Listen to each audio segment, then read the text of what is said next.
अस्सलाम वालेकुम, मैं हूं मंसूर अहमद कुरैशी और आप देख रहे हैं मेरा नया व्लॉग। तो जनाब, एक ही वक्त में पूरे मुल्क में इंतखाबात करवाने के हवाले से चीफ जस्टिस उमर अता बंदयाल साहब की सरबराही में 3 रुकनी बेंच ने इस केस की अहम समाअत की। इब्तदा में जो अटारनी जनरल ऑफ पाकिस्तान थे मंसूर उस्मान अवान साहब, उन्होंने चीफ जस्टिस उमर अता बंदयाल साहब से कहा कि हुकूमत ने पीटीआई के साथ मुज़ाकरात के हवाले से रिपोर्ट सुप्रीम कोर्ट में जमा करवा दी है और मुज़ाकरात के हवाले से जो भी पेशरफ्त हुई है उसके हवाले से हुकूमती वकील फ़ारूक एच नाइक साहब आपको बताएंगे। इसके बाद हुकूमती वकील फ़ारूक एच नाइक साहब खड़े हुए और उन्होंने चीफ जस्टिस उमर अता बंदयाल साहब से इस्तदा की कि हुकूमत को मुज़ाकरात के लिए मज़ीद वक्त दरकार है। इसके बाद हुकूमती वकील फ़ारूक एच नाइक साहब ने चीफ जस्टिस उमर अता बंदयाल साहब को मुज़ाकरात के हवाले से भी आगाह किया कि हुकूमत के पीटीआई की मुज़ाकराती टीम के साथ मुज़ाकरात के 5 अदवार हुए हैं और हुकूमत ने अपनी पोजीशन वाज़े की है कि हुकूमत फ़िलहाल असम्बलीज़ तोड़ने की पोजीशन में नहीं है और हुकूमत बजट के बाद असम्बलीज़ अगस्त में तोड़ सकती है। अब अगस्त में तोड़ने की जो वजह है, 13 अगस्त को तो वैसे ही मुद्दत असम्बलीज़ की पूरी हो जाएगी, तो उसके बाद चाहे तोड़ें या ना तोड़ें हुकूमत की मर्ज़ी है। और मैंने तो आपको पहले ही बताया है कि हुकूमत ने असम्बलीज़ नहीं तोड़नी, हुकूमत इसी तरीके से चलेगी और ये सिर्फ महज एक सियासत है। फ़ारूक एच नाइक साहब का मज़ीद कहना था कि हुकूमती मुज़ाकराती टीम ने पीटीआई की मुज़ाकराती टीम को मज़ीद बताया है कि हुकूमत ने फ़िलहाल बजट तैयार करना है और अभी आईएमएफ के साथ डील भी मैच्योर नहीं हुई है। आईएमएफ के साथ डील मैच्योर होते ही हुकूमत बजट पेश करेगी। हुकूमत गालबन 10 से 12 जून को बजट पेश कर सकती है। तो इसी हवाले से हुकूमत जो है वो चाहती है कि असम्बलीज़ जो हैं वो अगस्त में तोड़ी जाएं और हुकूमत ने अपना जो मौक़िफ़ है वो पीटीआई की मुज़ाकराती टीम को बता दिया है। फ़ारूक एच नाइक साहब का मज़ीद कहना था कि हुकूमती मुज़ाकराती टीम ने पीटीआई की मुज़ाकराती टीम के सामने जो मौशी चैलेंजेस का मामला रखा है उससे पीटीआई की मुज़ाकराती टीम ने मुकम्मल इत्तफ़ाक़ किया है। इसके बाद चीफ जस्टिस उमर अता बंदयाल साहब ने फ़ारूक एच नाइक साहब से कहा कि हुकूमत आईएमएफ की मुज़ाकरात के ऊपर इतना ज़ोर क्यों दे रही है और ट्रेड पॉलिसी के ऊपर इतना ज़ोर क्यों दे रही है। तो इसके जवाब में फ़ारूक एच नाइक साहब का कहना था कि हुकूमत के आईएमएफ से मुज़ाकरात हो रहे हैं, अगर आईएमएफ कर्ज़ा देगा तो ही मुल्क का बजट बनेगा और अगर असम्बलीज़ ही तहलील हो जाएंगी तो बजट कैसे बनेगा। इसके बाद chief justice of Pakistan Umar Ata Bandial साहब ने पूरे मुल्क में बैक वक्त इलेक्शन के केस में अहम रिमार्क्स दिए कि हम इस नतीजे पर पहुंचे हैं कि मामला सियासी अमल पर छोड़ दिया जाए। अदालत में अभी मसला आईनी है, सियासी नहीं है, लेकिन अभी मसला तो सारा चल ही सियासी रहा है। पूरे मुल्क में सियासी मसला चल रहा है। आईनी चल रहा होता या कानूनी चल रहा होता तो मामला बहुत सीधा होता और आसान होता। इस वक्त सुप्रीम कोर्ट में एक फुल कोर्ट बेंच बन चुका होता अगर ये मामला आईनी या कानूनी समझा जाता। उनका मजीद कहना था कि अदालत सियासी मामला सियासी जमातों पर छोड़ती है।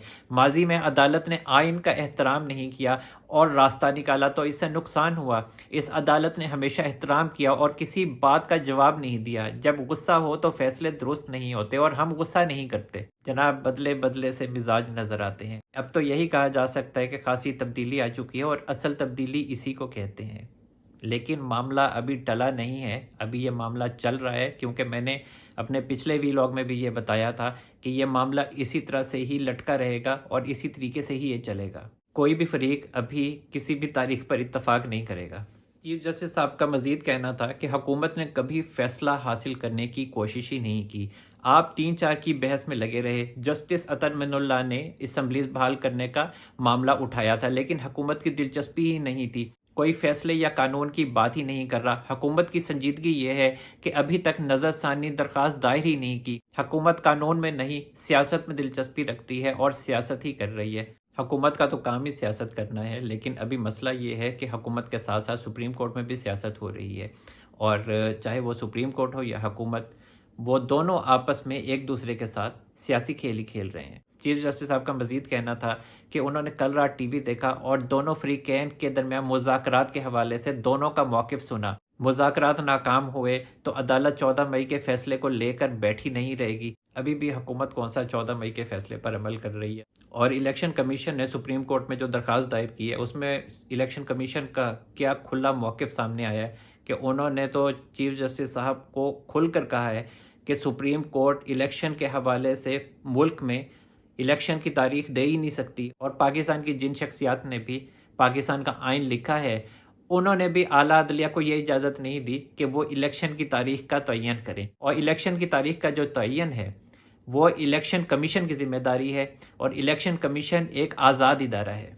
इसलिए चीफ जस्टिस साहब, आपने इलेक्शन के हवाले से जो मुल्क में इलेक्शन की तारीख दी है वो फ़ैसला वापस लें, क्योंकि ये इख्तियार खालिस्तन इलेक्शन कमीशन का है, और उसी की ज़िम्मेदारी है कि वो इलेक्शन पाकिस्तान में किस तरह से कंडक्ट करता है और कौन सी तारीख पे इलेक्शन करवाए जाते हैं। चीफ जस्टिस साहब का मज़ीद कहना था, आइन के मुताबिक अपने फ़ैसले पर अमल कराने के लिए आइन इस्तेमाल कर सकते हैं, अदालत अपना फरीज़ा सरअंजाम दे रही है। चीफ जस्टिस साहब ने अभी भी आइन इस्तेमाल किया था, और उसी के हवाले से उन्होंने 14 मई की तारीख दी थी। वो एक अलग बात है कि वो जो इख्तियार था वो इलेक्शन कमीशन का था तारीख देने का, लेकिन वो पता नहीं अब मैं अब क्या कहूँ, मेरे छोटा मुंह बड़ी बात हो जाती है। अब फिर वही सवाल पैदा होता है कि अब चीफ जस्टिस साहब आइंदा क्या करेंगे। चीफ जस्टिस साहब कुछ नहीं करेंगे। चीफ जस्टिस साहब इसी तरीके से ही केस को आगे लेकर चलेंगे, और इलेक्शन 14 मई को होना नहीं है, वो तमाम फरीकैन ने बता ही दिया है। इलेक्शन कमीशन ने बता दिया है कि इलेक्शन नहीं हो सकते। उन्होंने अपनी रिपोर्ट भी सुप्रीम कोर्ट में पेश कर दी है, और हुकूमत सुप्रीम कोर्ट से दोबारा मुज़ाकरात के लिए टाइम मांग रही है। तो ये बस महज एक फॉर्मेलिटी है, और हुकूमत पीटीआई के साथ कोई मुज़ाकरात नहीं करना चाहती, और ना ही ये मुज़ाकरात होने हैं। हुकूमत की जो पॉलिसी है ना, हुकूमत की पॉलिसी ये नज़र आती है कि हुकूमत चाहती है कि IMF के साथ मुज़ाकरात हो जाएं, इनको कर्ज़ मिल जाए, और उसके बाद ये बहुत अच्छा सा एक बजट पेश करें और उसमें अवाम को ख़ासा रिलीफ़ दें। इसके बाद ये थोड़ा सा टाइम लें, अवाम का माइंड थोड़ा सा इनके हक़ में बेहतर हो, हुकूमत के लिए झुकाव पैदा हो अवाम का, और जो मुल्क में महंगाई हो गई है बहुत ज़्यादा, और जो अवाम का गम व गुस्सा है हुकूमत के हवाले से वो दूर हो। और भी मामलात हैं जिनमें हुकूमत अवाम को रिलीफ़ देना चाहती है, कुछ स्कीम्स हैं जो वो लाना चाहती है। इसके बाद जो सबसे बड़ा मसला है वो है मियां नवाज शरीफ साहब का, कि मियां नवाज शरीफ साहब अभी मुल्क से बाहर हैं। मियां नवाज शरीफ साहब पहले पाकिस्तान आएंगे, उसके बाद फिर इलेक्शन के मामला चलेंगे, तारीख तय होगी, और फिर इलेक्शन करवाए जाएंगे। उससे पहले मियां नवाज शरीफ साहब के आने से पहले ना इलेक्शन नहीं हो सकते। इलेक्शन से पहले मियां नवाज शरीफ साहब की नाअहली ख़त्म होगी, उनके केसेस ख़त्म होंगे, तो फिर ये मामला आगे चलेगा। वरना नून लीग ना इलेक्शन करवाएगी और ना इलेक्शन को मानेगी, और जो पीपल्स पार्टी और जो दीगर इत्तेहादी जमातें हैं इस हुकूमत में, वो भी नून लीग के साथ खड़ी हैं। और मौलाना साहब और मियां साहब तो दोनों ही एक हैं इस टाइम, और वो अपने मौके पर डटे हुए हैं कि जब तक आज़ाद माहौल इलेक्शन के लिए नहीं मिलेगा, इलेक्शन इस मुल्क में नहीं करवाए जाएंगे। ये बात तय है। अब इमरान खान साहब की ख्वाहिश पे ना इलेक्शन नहीं होने। इमरान खान साहब की ख्वाहिश पर कोई भी जज अब नून लीग के ख़िलाफ़, पीपल्स पार्टी या दीगर जमातों के ख़िलाफ़ फ़ैसले नहीं देंगे। और होना भी ऐसे ही चाहिए कि इलेक्शन में एक फ़रीक के हाथ पांव बांध दिए जाएं और एक को वज़ीर आज़म बना दिया जाए।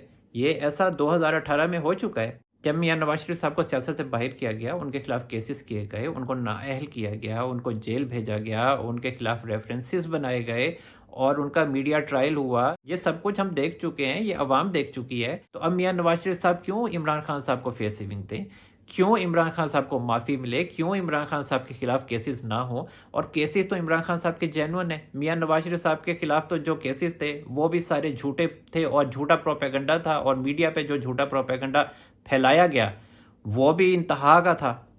अब इमरान खान साहब कभी सर पे बाल्टी रख के आ जाते हैं, कभी टांग पकड़ लेते हैं और व्हील चेयर पे बैठ जाते हैं। अरे भाई, अगर आप इतने बहादुर हैं तो कानून का सामना करें, हालात का सामना करें, बहादुरी से करें। आप कहते हैं मैं मुस्लिम उम्मा का लीडर हूँ, अपने अवाम का लीडर हूँ, मेरे अलावा कोई लीडर आया ही नहीं अभी तक पाकिस्तान में।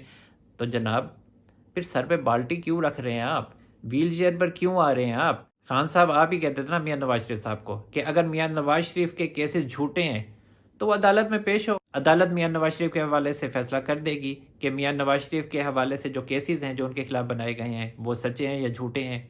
यही कहते थे ना खान साहब आप। तो अब जब आपकी बारी आई है तो कुकुर रोने लग गए हैं।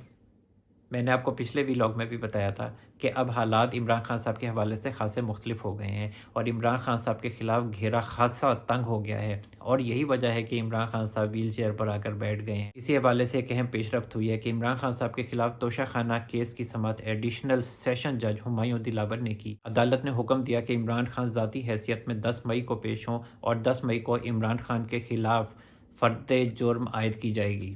مزید یہ کہ عدالت نے عمران خان کی دونوں درخواستیں بھی مسترد کر دیں۔ دونوں درخواستیں ڈسٹرکٹ اینڈ سیشن کورٹ اسلام آباد میں توشہ خانہ کیس کے قابل سماعت اور دائرہ اختیار سے متعلق دائر کی گئی تھیں۔ اب تک کے لیے اتنا ہی۔ منصور احمد قریشی کو اجازت دیجیے، اپنا بہت سارا خیال رکھیے گا۔ اللہ حافظ۔